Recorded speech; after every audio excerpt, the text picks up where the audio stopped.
Et bienvenue à tous dans cette nouvelle vidéo où je vais essayer de vous montrer comment on peut utiliser avec une seule radio plusieurs engins et surtout en basculant un switch pour aller de l'un à l'autre.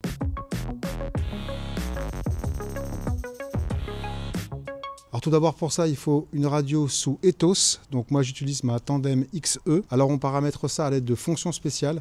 Alors c'est très important de bien les paramétrer, surtout au niveau des fail-safe. Parce que sinon vous risquez de voir votre engin soit partir tout d'un coup, ou alors je ne sais pas si vous avez un engin hydraulique, la pompe qui va se mettre à tourner, etc. Donc je vous explique dans cette vidéo comment faire pour d'une part bien paramétrer tout ça, et ensuite comment avec un switch passer d'un engin à l'autre, donc en quelques secondes. Donc c'est vraiment super sympa sur le chantier pour contrôler plusieurs engins. Il n'y a rien de plus simple quoi. Voilà, là j'ai juste à éteindre ma pompe hydraulique, je passe sur le bulldozer, je lui dis que je suis d'accord, je me mets en première vitesse et c'est parti. Pareil, j'ai fini avec le bulldozer, je lui dis ok, là j'ai pas de pompe hydraulique à régler, à mettre à zéro ou quoi que ce soit, je lui dis juste que je veux passer sur comment dirais-je, le trax, hop, et c'est parti. Voilà, c'est comme ça que ça se fait tout simplement, et ça se fait, je dirais, ça se fait vraiment simplement quand on est dans l'action, hop, on se prend plus la tête. Une fois que tout ça est bien réglé, franchement, voilà, ça se fait en quelques secondes, on arrive à avoir voilà, plusieurs engins sous la main. Alors maintenant que vous avez vu un petit peu comment ça fonctionne en pratique, je vais vous montrer tout simplement comment ça fonctionne, comment on le paramètre plutôt sur la radio.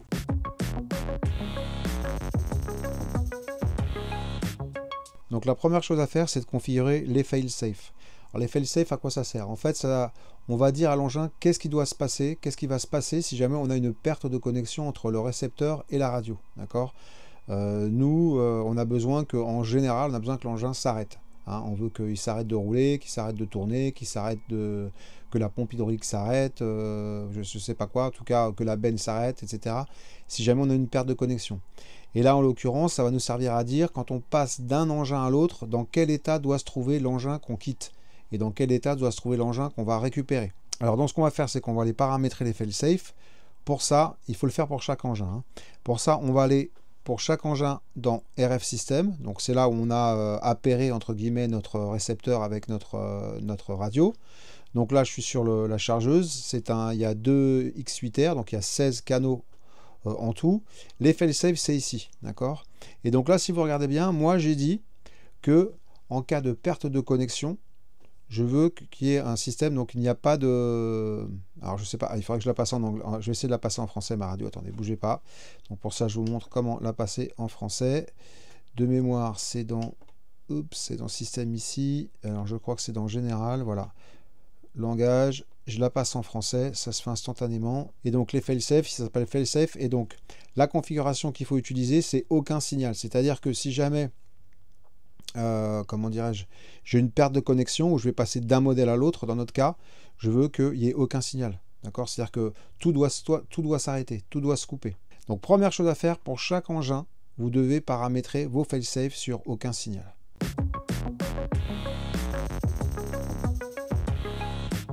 La deuxième chose qu'il va falloir faire, c'est de paramétrer ce qu'on appelle les checklists. D'accord? Donc les checklists, je vous le rappelle, c'est ce qui permet de passer, quand on passe d'un engin à l'autre, et me dit attention, vérifiez la position de vos inter et de vos switches avant de passer d'un engin à l'autre.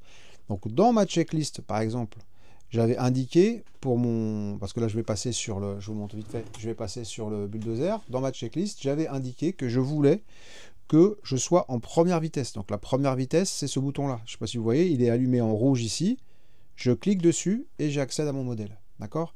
Donc, pour chaque engin, il faut rédiger une checklist. Alors, je vais vous montrer comment faire. On va par exemple regarder la checklist du bulldozer. Donc, c'est très simple.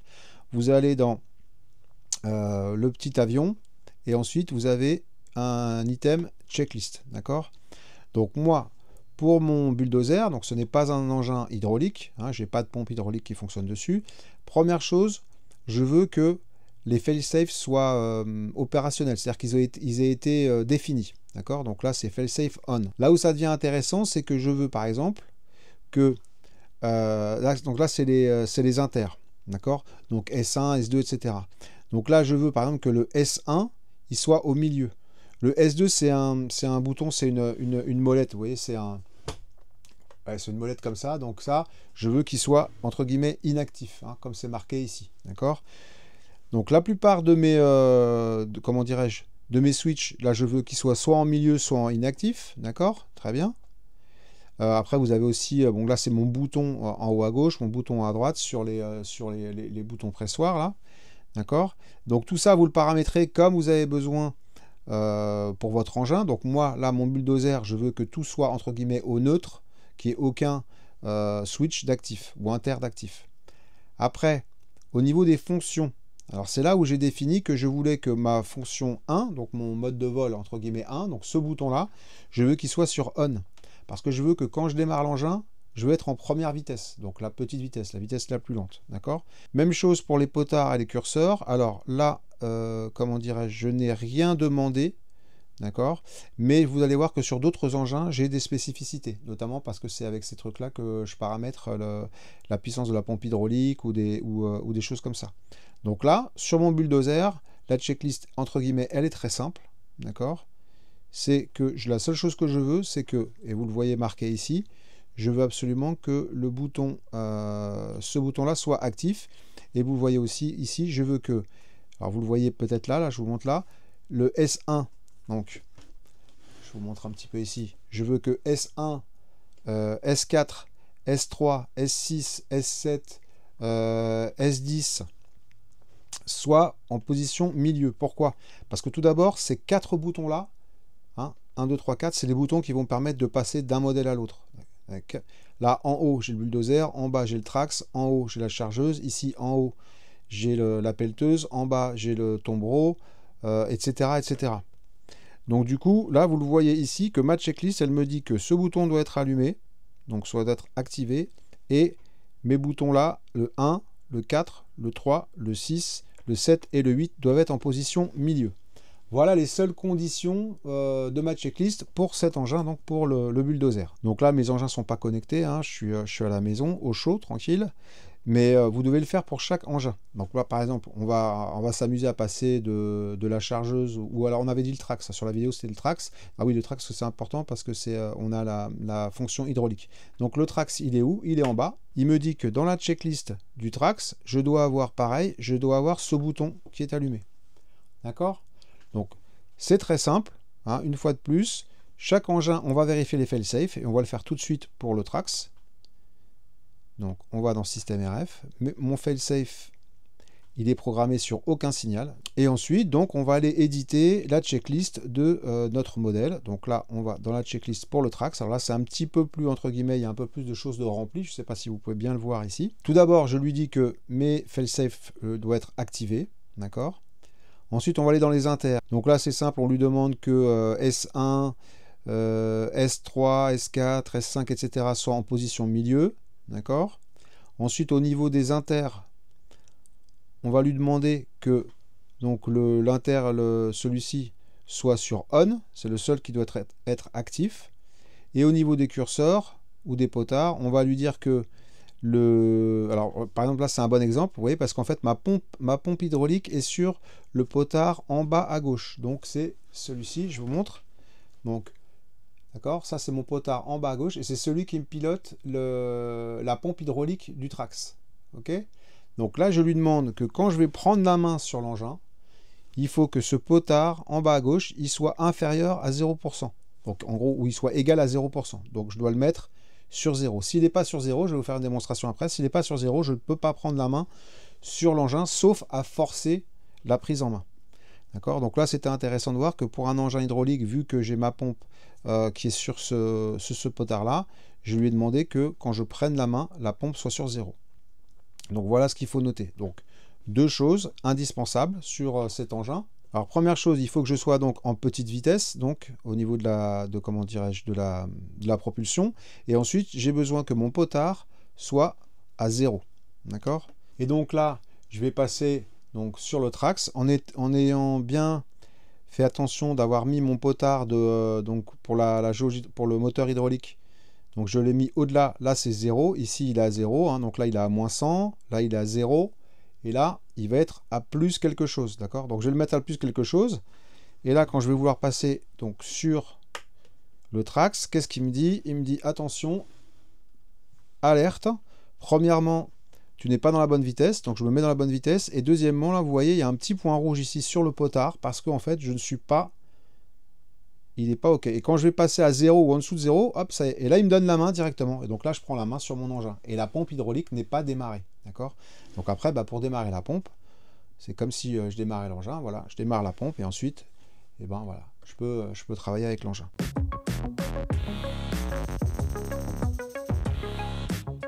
Alors maintenant, il faut savoir comment on va lui dire, c'est ce switch-là, par exemple, c'est avec ce switch-là que je vais piloter. En haut, c'est le bulldozer, et en bas, c'est le Trax, par exemple. Bah voilà, donc qu'est-ce qu'on va faire? Les boutons qu'on veut assigner au changement d'engin, il faut aller les paramétrer dans un menu qui s'appelle les fonctions spéciales, et je vous montre ça tout de suite. Alors les fonctions spéciales, elles sont où? Tout simplement, elles sont dans le menu avion, d'accord? Et elles sont ici, fonctions.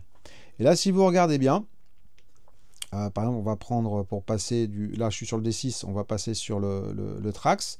Je regarde ce que j'ai mis sur cette fonction spéciale. Donc, j'ai créé une fonction spéciale qui s'appelle charger le modèle. État, donc il est sur on. La condition, c'est que le switch, S3 soit en position basse. D'accord?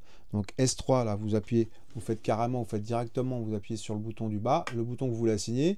Vous le mettez en position basse, vous validez l'opération ici, voilà, ça c'est pour avoir, vous choisissez votre bouton, votre switch, pour passer d'un modèle à l'autre. Alors, est-ce que c'est une fonction globale? Alors là, il faut mettre oui, c'est une fonction qui va s'appliquer à l'ensemble de nos modèles, donc là, on va cliquer le on, donc global, oui. Le modèle, quel est le modèle que je vais charger? Eh bien, écoutez, c'est simple. Par mon bouton S3 bas, c'est le Trax. Donc là, je vais choisir dans ma liste de modèles, et je lui dis que je veux que ça soit le DIR, donc mon Trax.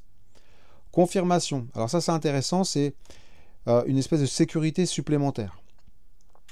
Est-ce que la confirmation, c'est quand, vous savez, quand on passe d'un engin à l'autre, il nous met un écran. Donc c'est l'écran qui apparaît quand on passe d'un modèle à l'autre, où il nous dit qu'est-ce qu'il faut faire pour passer au modèle suivant, et puis on doit cliquer sur OK, ou alors mettre les boutons dans la bonne position. Donc là, on a le choix entre plusieurs choses. On a le choix entre toujours, c'est-à-dire même quand j'ai pas de télémétrie. On a le choix de jamais, et on a quand on a de la télémétrie. Donc là, par défaut, enfin pas par défaut, mais en tout cas, moi j'utilise pendant qu'il y a de la télémétrie. S'il n'y a pas de télémétrie, c'est-à-dire que si l'autre engin n'est pas démarré, eh ben, j'ai pas besoin de la confirmation qu'il a démarré, si vous voulez.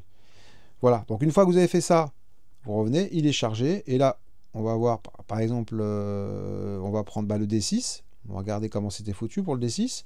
Le D6, voilà, c'est charger modèle, l'état est on, c'est-à-dire qu'on peut l'utiliser, cette fonction spéciale, donc c'est avec le bouton S3 vers le haut, donc là vous voyez je peux S3 vers le haut, il passe en vert ici, et ici il est activé. C'est une fonction globale, donc ça s'applique à l'intégralité des modèles qui sont présents sur cette radio. Le modèle que je charge, c'est le D6T, et ensuite je veux la confirmation uniquement quand il y a de la télémétrie. Donc voilà, et ça vous devez le faire pour chaque engin. Donc si vous regardez bien, je l'ai fait pour la pelleteuse, je l'ai fait pour le tombereau. Et là je ne voulais peut-être pas bien le voir ici, mais vous avez les boutons. Donc là par exemple c'est S7. Voilà, la pelleteuse c'est là vers le haut, le tombereau c'est vers le bas.